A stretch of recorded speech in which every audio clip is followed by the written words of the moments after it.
need to ask you a favor. Do you have class? Yeah, why?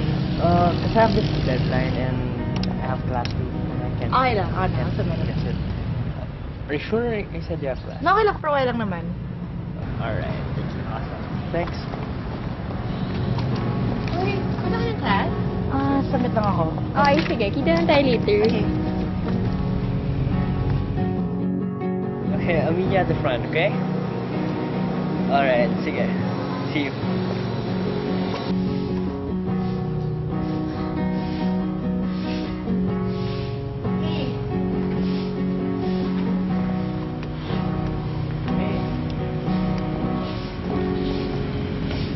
So, think it's alright?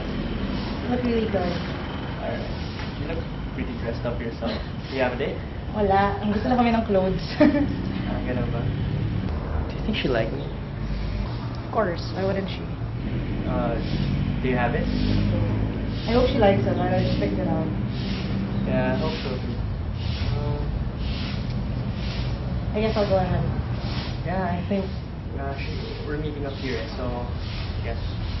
Have fun. Thanks.